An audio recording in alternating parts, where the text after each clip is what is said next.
Hello प्रिय विद्यार्थियों, आज की इस वीडियो में हम क्लास 10th के पहले लेसन का दूसरा क्वेश्चन हल करेंगे। तो दूसरे क्वेश्चन को हल करते हैं।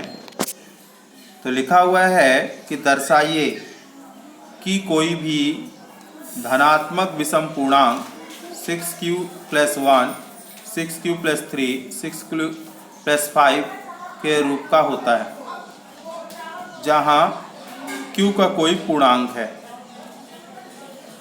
इंग्लिश में देखें question number 2, so that any positive odd integer is of the form 6q + 1 और 6q + 3 और 6q + 5 where q is any integer. अब इस सवालों को सॉल्व करते हैं।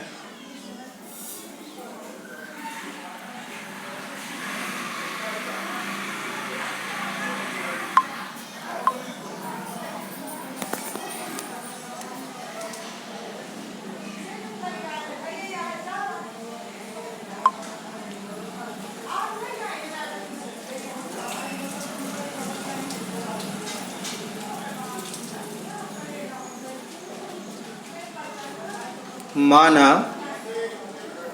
ए एक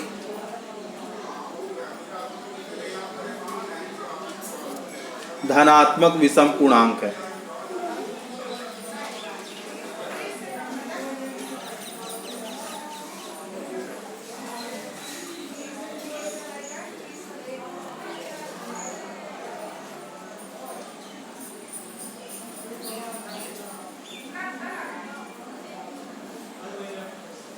विषम पूर्णांक है।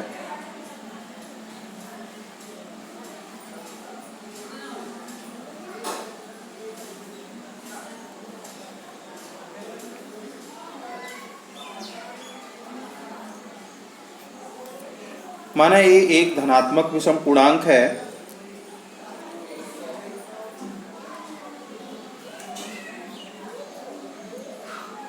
हम ए और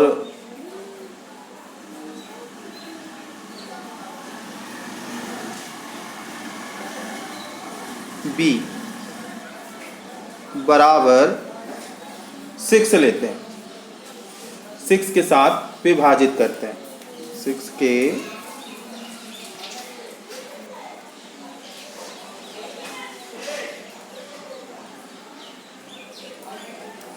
साथ विभाजित करते हैं।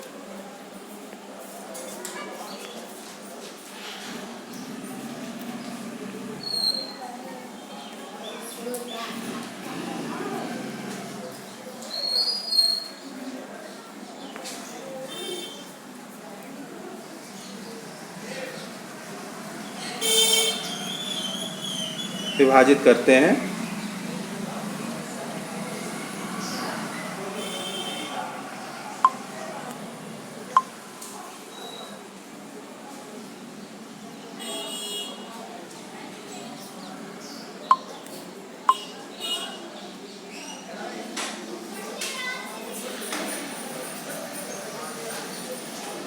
चूंकि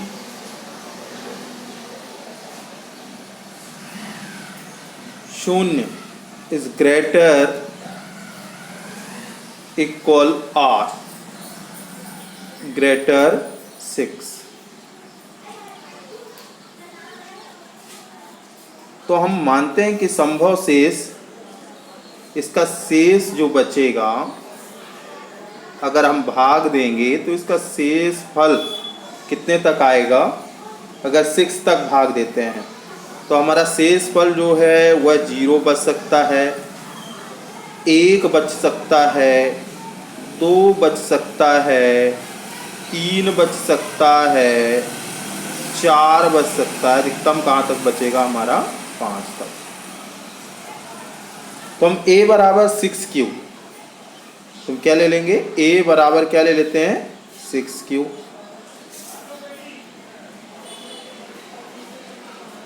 6q ले लो, या फिर आप ले लें 6q + 1 ले लें, या फिर आप 6q प्लस 2 ले लें, या फिर 6q प्लस 3 ले लें, या फिर आप 6q प्लस 4 और कहाँ तक जाएंगे आप 6q प्लस 5, कहाँ तक जाएंगे 5 तक। इसके आधार पर आप जाएंगे, ठीक है। 0 नहीं लिखेंगे तो आप 6q प्लस 0 लिखेंगे तो कोई मतलब नहीं है, इसलिए क्या लिख दिया a बराबर 6q, फिर x3 प्लस 6q प्लस 1, फिर 6q plus 2, 6q plus 3, 6q plus 4 और 6q प्लस 5। अब इसका ध्यान रखें, q भागफल है। q जो हमारा वो क्या है, भागफल, क्वार्टाइल, ये हमारा क्या है, भागफल है। ये हमारा भागफल है, ध्यान रखिए, ये हमारा क्या है, भागफल है।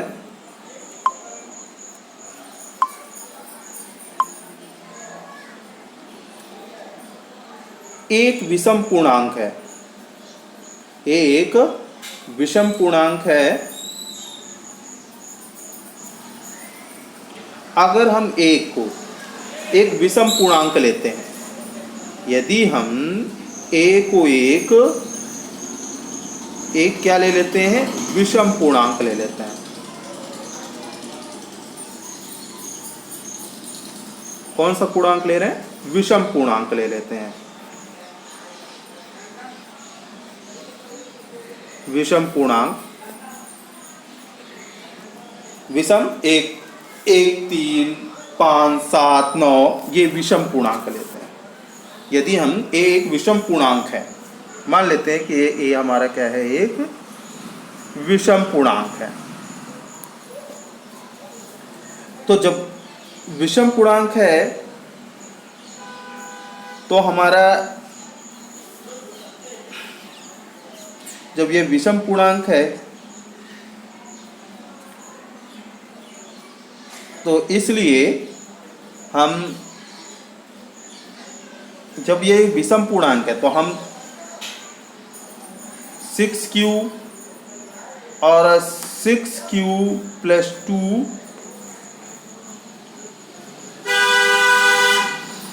6q प्लस 4 नहीं ले सकते, नहीं ले सकते। क्यों नहीं ले सकते, क्योंकि हमने यहाँ ऊपर बता दिया है कि a क्या है, एक विषम पूर्णांक है। a क्या है, एक हमारा विषम पूर्णांक है, इसलिए हम 6q और 6q प्लस 2 और 6q प्लस 4 नहीं ले सकते, क्योंकि ये सम पूर्णांक है, ये 2 से विभाज्य है, ये 2 से विभाज्य है।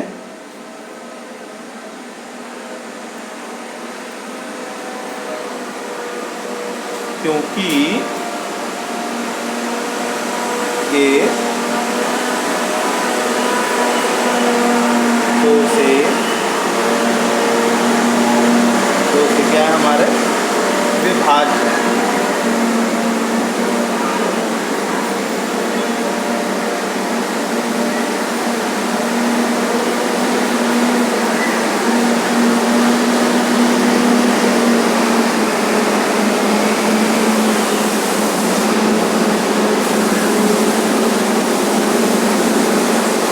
क्योंकि ये 2 से हमारे विभाज्य हैं, इसलिए हम 6q और 6q प्लस 2, 6q प्लस 4 नहीं ले सकते हैं।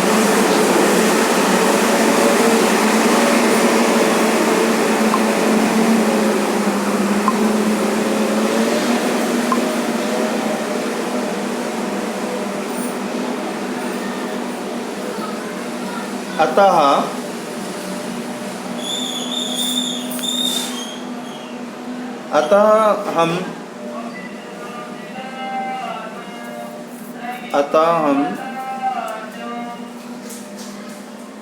विषम पूर्णांक के रूप में लिखेंगे। अतः हम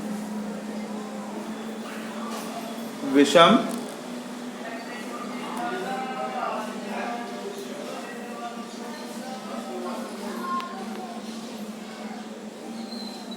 पूर्णांक के रूप में लिखेंगे।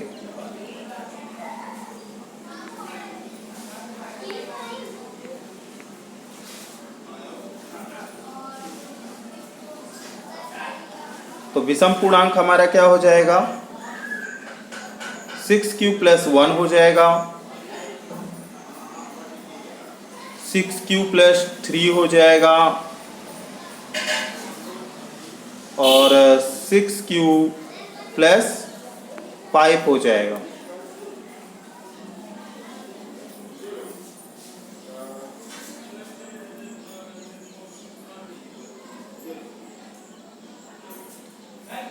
जहां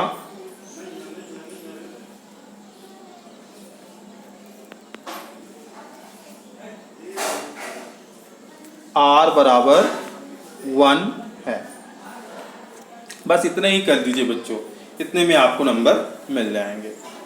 अब इंग्लिश मीडियम वाले बच्चों को इसी सवाल को समझाते हैं।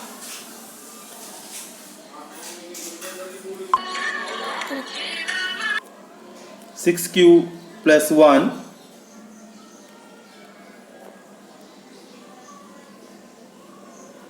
ये आपका 6q + 3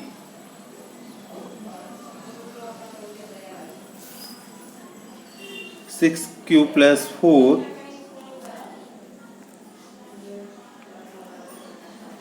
6q + 5 ये आपका आंसर हो जाएगा। अब चलते हैं दूसरे सवाल में, देखते हैं कि तो तीसरे नंबर सवाल में, दूसरा नंबर सवाल ये हो गया। ये थोड़ा सा आपके लिखने वाले सवाल हैं, ऐसे सवाल नहीं आते ज़्यादातर, लेकिन आपके बुक में दिया है तो मैंने सॉल्व करा दिया है। अब देखते हैं आगे के सवाल। हाँ विद्यार्थियों, अब तीसरे नंबर क्वेश्चन को देखें। किसी परेड में 616 सदस्यों वाली एक सेना आर्मी की एक टुकड़ी को 32 सदस्यों वाले एक आर्मी बैंड के पीछे मार्च करना है। दोनों समूहों को समान संख्या वाले स्तंभों को मार्च करना है। उन स्तंभों की अधिकतम संख्या क्या है जिसमें वे मार्च कर सकते हैं।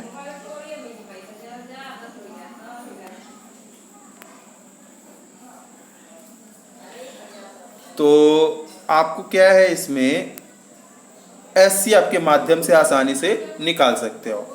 देखिए इंग्लिश में, in a parade an army contingent of 616 member is to march behind an army band of 32 members. Both groups are to march in equal number of columns. What is the maximum number of columns in which they can march?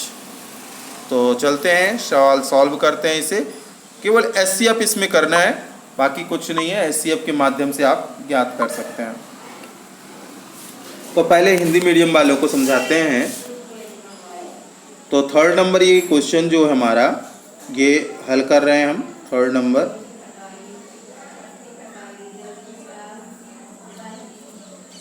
तो स्तंभों की अधिकतम संख्या जो होगी,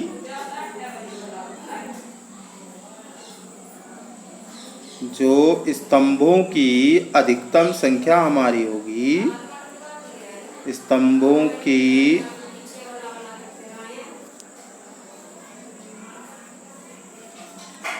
अधिकतम संख्या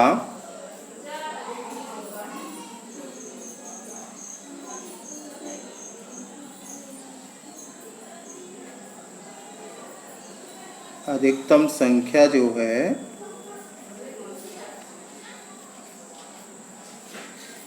अधिकतम संख्या आपका 616 और 32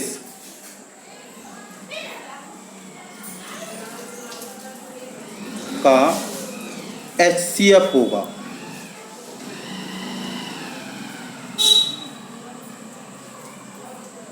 क्या होगा? HCF होगा। यानी आपको ध्यान रखना है HCF हो, ठीक है ना।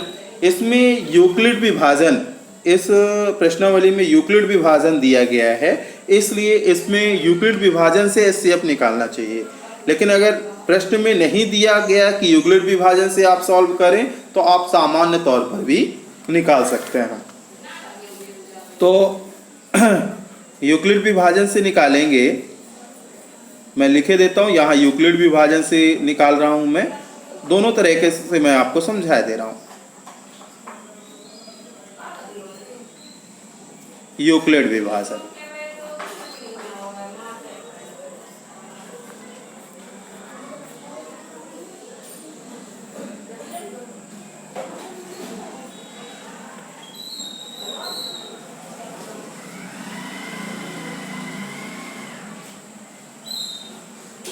यूक्लिड विभाजन प्रमेयिका लगाने पर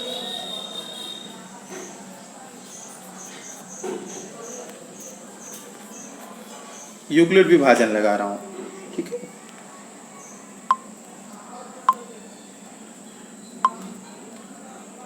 तो देखिए यूक्लिड विभाजन करने के लिए आप पहले सबसे छोटी संख्या, तो हमारे पास है देखिए 616 और 32 में सबसे छोटी संख्या है हमारी 32। तो ये आप 32 का भाग आप 616 में देंगे।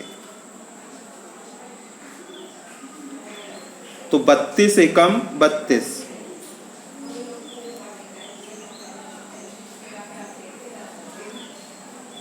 आप लेस करेंगे, 11 में 2 गए, हमारा 9 बचेगा। और ये हो गया 5, 5 में से 3 गए तो कम डाउन उतारिए 6।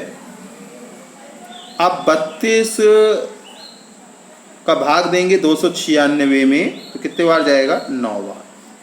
9 बार जाता है, आता है 288। जब 288 आएगा, लेस करोगे तो आपका 16 में 8 गए 8, और ये आपका 8 में 8 गए कुछ नहीं, और 2 में 2 गए कुछ नहीं।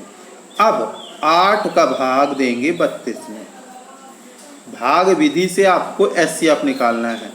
आपको मैंने भाग विधि भी पिछली वीडियो में मैंने बताया है, भाग विधि भी, गुणनखंड विधि भी बताई है। अगर आपसे भाग विधि नहीं बनती है तो आप मेरे पिछली वीडियो में जाकर देख सकते हैं। 8 चौको 32, ये आपका 0 आ गया, कैंसिल हो गया, कट्टस हो गया, 0 आ गया। जब तक 0 ना आए तब तक आपको करना है। ये आपने भाग विधि से HCF निकाल लिया। अब इसको लिखना कैसे है वो देखेंगे। लिखेंगे कैसे, तो देखिए लिखेंगे, इसमें दोनों में आपको देखना है 32 और 616 में सबसे बड़ी संख्या कौन सी है हमारी? 616। तो पहले आप 616 बराबर, आप कैसे लिखेंगे ये देखिए। थोड़ा सा आपको फिर से सवाल पे ले चलता हूं। यहां आपको क्या लिखना है? पहले भाजक गुणे भागफल, यानी 32 गुणे 19, 32 गुणे 19, और शेष फल में आ जाना है। शेष फल हमारा क्या था? 8। शेष फल हमारा क्या था? 8 था, ठीक है ना। तो यहां आ जाना है 616 32 गुणे 19 प्लस 8। फिर इसके बाद क्या लिखना है? अब देखिए, अब किसको लेना है हमको? 32 को लेना, 32 को लेना। तो 32 इक्वल टू, आप कैसे लिखेंगे इसे भी देख लें। तो आपने 8 का भाग 32 में दिया था, 8 का भाग 32 में दिया था, तो आपको भाजक 8 और ये 4 और शेषफल क्या आया था हमारा 0। शेषफल क्या आया था 0। ये लिखेंगे तो 8 गुणे 4 प्लस 0, ये हमारा आ गया था। तो हमारा एचसीएफ क्या हो जाएगा बच्चों, एचसीएफ, तो एचसीएफ जो हमारा हो जाएगा वो हमारा हो जाएगा 8। एचसीएफ क्या हो जाएगा, ये 8 हो जाएगा। एचसीएफ हमारा क्या हो जाएगा 8। तो स्तंभों की अधिकतम संख्या क्या है 8, इसलिए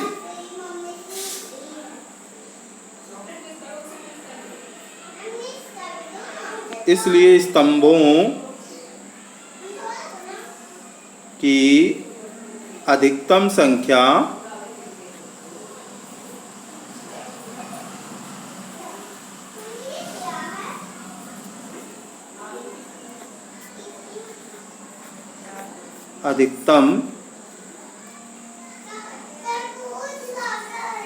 अधिकतम संख्या क्या होगी हमारी 8 होगी,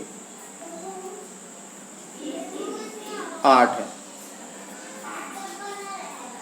अधिकतम संख्या हमारी। क्या स्तंभों की अधिकतम संख्या क्या है हमारी 8 है। तो ये हो गया, ये हमारा हो गया आपका यूक्लिड विभाजन से। अगर इसी सवाल को हमें करना हो गुणनखंड विधि से, तो हम गुणनखंड विधि से क्या करेंगे,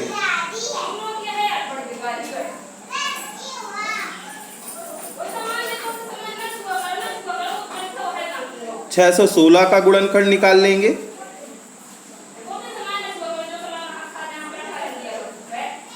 और 32 का गुणनखंड निकाल लेंगे। ये 2 से ही डिवाइड होगा क्योंकि पीछे 6 है, 2 3 जा 6, भाग न पहुंचे लब्धे सुन, ठीक है, और 2 अट्ठे 16, फिर 2 से डिवाइड हो जाएगा, 2 एकम 2, 1 बचा 2 पंचे 10, 2 चौको 8, फिर 2 से डिवाइड हो जाएगा, 2 सत्ते 14, 1 बचा 2 सत्ते 14। इसके बाद आपका 7 से डिवाइड होगा, 7 एकम 7, 7 एकम 7। इसके बाद 11 से डिवाइड होगा, 11 एकम 11। अब आपका इसमें 32 को 2 एकम 2, 1 बचा 2 छक्का 12, फिर 2 से कट जाएगा, 2 अट्ठे 16, फिर 2 से 2 चौको 8, फिर 2 से 2 दूनी 4, फिर 2 से 2 एकम 2। इंग्लिश मीडियम करना है तो वही आप ध्यान लें, 2 से डिवाइड करें, 2 6 जा 2 3 जा 6। अब 2 का भाग 1 में नहीं जाएगा, कम डाउन 0, आपका टेक 0, 2 8 जा 16, 2 1 जा 2, 2 5 जा 10, 2 4 जा 8, 2 7 जा 14, 1 कैरी, तो 2 7 जा 14, 7 से डिवाइड होगा, 7 1 जा 7, 7 1 जा 7, 11 से डिवाइड होगा, 11 1 जा 11। यहाँ 32 को डिवाइड करेंगे, 2 1 जा 2, 1 कैरी बचा, तो 2 6 जा 12, 2 8 जा 16 और 2 4 जा 8, 2 2 जा 4, 2 1 जा 2। अब देखिए इसको लिखेंगे कैसे।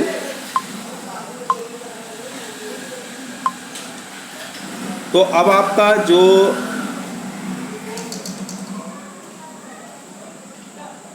$616 का जो गुणनखंड आया है, फैक्टर जो आया है वो क्या आया है, वो आपका आया है आपका 2 जो है 3 बार आए हैं और 7 एक बार और 11 एक बार।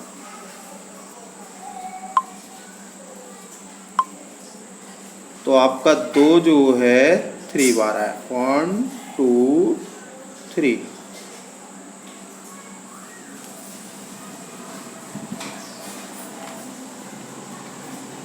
वर्ग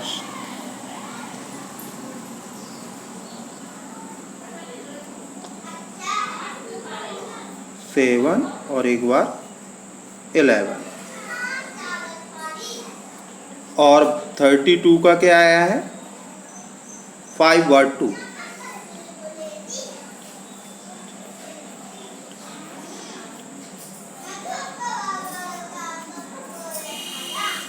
ये आया।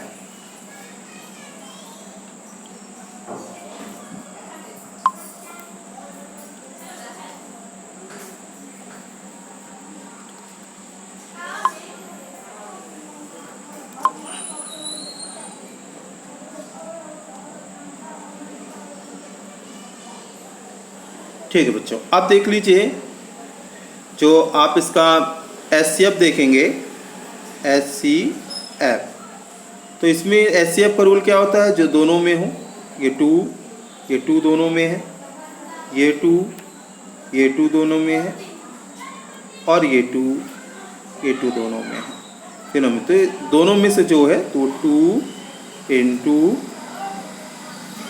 2 तीनों का ले लिया।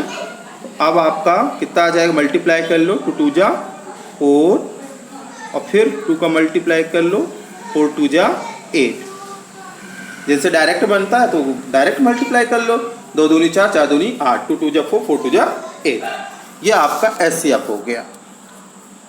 ठीक है, अब देखते हैं 4th नंबर सवाल।